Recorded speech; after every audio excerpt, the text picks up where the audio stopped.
If your company is found to be not in compliance with DOT regulations, you are always open for enforcement. So the good thing is FAA and PHMSA typically publish a annual report, which just kind of lists which companies had which violations and how much money that they settled for. So if you go through some of those reports, you will see some very common themes. As far as the most frequently cited violation, seems to be, for as long as I've been doing this, training. So there's a lot of companies that don't conduct employee training. There's a lot of companies that don't even know training is required. But if you are a company that ships hazardous materials, some level of training is required by law. And so for companies that don't do any training or don't do any recurrent training, which is required every 3 years, that is a very, very frequently cited violation, because it is something that a DOT inspector, that's usually their first question. So if I was a DOT inspector just doing a random audit on a shipper, question one is, show me your training records. Prove to me that you've done employee training. The reason that that's question one is, if you have never done any training of your employees, it's very likely that you're not going to be packing things right. You're not going to be labeling things right. You're not going to be classifying HazMat right. It's very likely that you don't know what you're doing if you've never been trained. So when you go back through the regulations, the violations, what you'll notice is a lot of enforcement action against companies that fail to train. The other big one is going to be undeclared shipping. This one maybe is not as frequently cited as training, but this one is where you get the big financial penalties in terms of thousands, tens of thousands, hundreds of thousands of dollars. So what is an undeclared shipment? Undeclared shipment is, I guess, most easily thought of as you have a package. In our case, let's take a package of lithium batteries. Got a bunch of spare lithium batteries in a box. If there's no label on that box, if there's no paperwork, if there's no marking, if there's nothing on there to indicate that batteries are present, that is considered an undeclared package. So especially for air transport, these are some of the shipments that get people in the most trouble in terms of financial penalties, because, as we talked about earlier, one of the key pillars of HazMat compliance is communication. So if there's some type of incident or fire involving these types of packages, as an emergency responder, I would need to know that lithium batteries are in that box. So if my box doesn't have anything about lithium batteries on there, that's a safety failure. And so we have seen, especially for air transport, we have seen some significant financial penalties against companies that have shipped undeclared lithium batteries. Lithium batteries are one of the most, if not the most frequently shipped HazMat by air annually. And there's a lot of folks on the regulatory side, pilot side, aircraft manufacturer side that are nervous about lithium batteries because, as we talked about, in extremely rare cases, they can undergo thermal runaway events and cause a lot of problems in terms of fire, fragment, and off gas. So we do have, from the violation side, you're looking at training as very common. You're looking at undeclared shipping as some of the heaviest penalties. And that's not to mention another very important aspect of this is litigation, civil litigation. So let's say that you have a major incident involving one of your batteries, let's say it was not properly packaged, causes a fire, somebody gets hurt, somebody gets killed. At that point, you have not only DOT enforcement penalties of X amount of thousands or hundreds of thousands of dollars, but then you also have likely lawsuits and civil litigation where, if you're found to be not complying with safety regulations, the actual awards and penalty amounts that could come through a lawsuit oftentimes are multiple levels higher than a DOT enforcement action would be. So that is also something, we think about DOT as being the enforcement arm, and of course they are, but when you're looking at major incidents, oftentimes you'll see civil litigation come into play, which is extremely costly. If you're a company that's shipping HazMat and you make mistakes and they're found by the DOT, and that can be from multiple different government agencies. When I say DOT, it can be kind of a blanket, including FAA, including FMCSA, including PHMSA. There's a whole bunch of different agencies that have some enforcement authority. But if your violations are discovered by somebody with the DOT, oftentimes they're going to start an enforcement action. And that action can be a long process. It usually starts with a letter, a LOI, letter of investigation, whereby the DOT inspector is going to list, here are the 10 things that we found that you were doing wrong, and here is a proposed penalty amount. So that's usually the opening, and from there you're given typically between 10 and 30 days to respond. So we've been involved with a few of these with our clients, where you need to make sure you read that LOI very carefully, because there have been instances where an inspector maybe didn't understand the full scope of the situation. So you always want to be able to respond to say, okay, you listed these 10 violations. 3 of them were actually not violations because maybe you were not understanding the circumstance. The other 7, you're right, we made some mistakes there.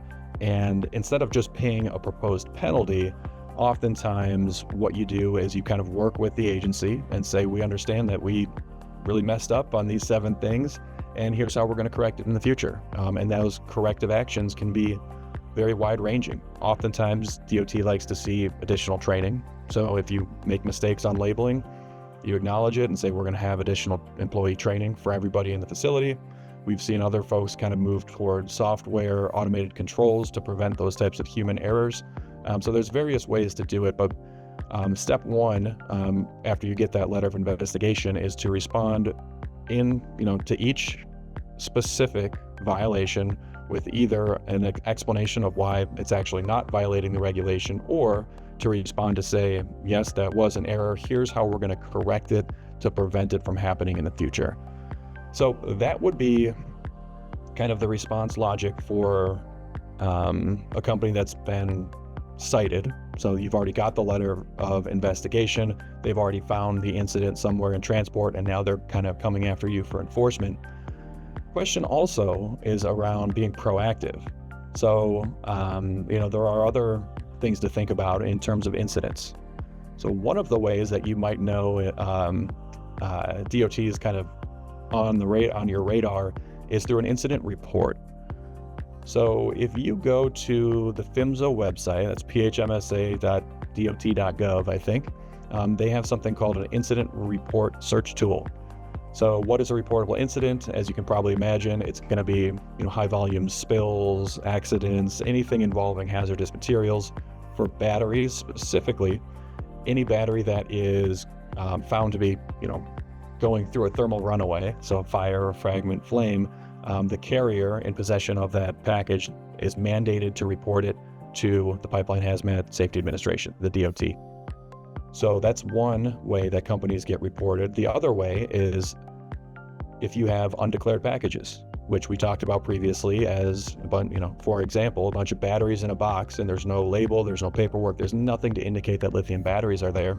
That's considered an undeclared package. And if that package is found in transport, the carrier also needs to report you through the incident report tool. So that's another way, especially for really big companies that, let's say I'm the hazmat manager of a giant company. I'm not overseeing every shipment. So that's one way that the bigger companies can kind of figure out if there are mistakes. So you go to that incident report search tool, type in the name of your company, type in your address. You can filter by zip code. You can filter all different ways.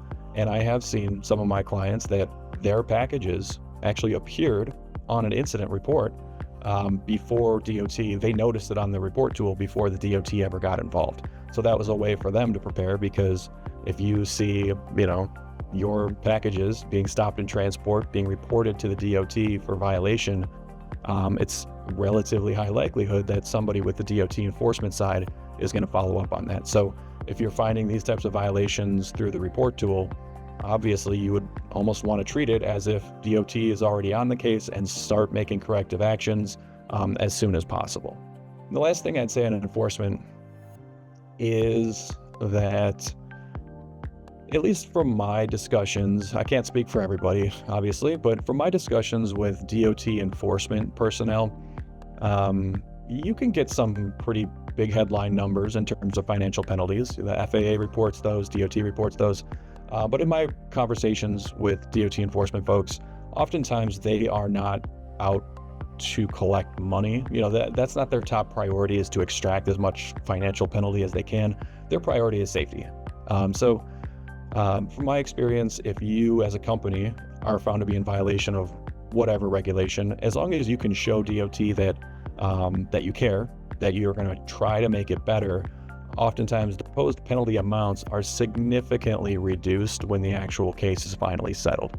Because this is, from the DOT's side, their priority is safety.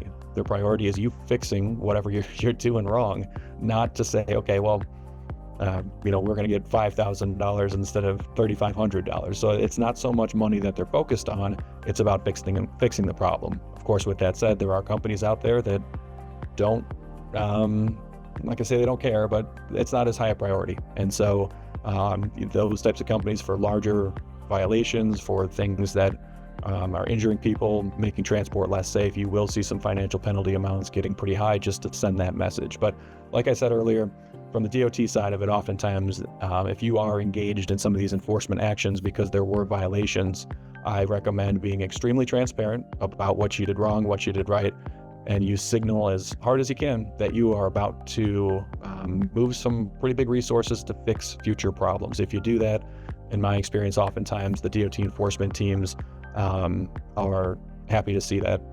It's not just about collecting the check for them, it's about you fixing whatever problems existed in the past.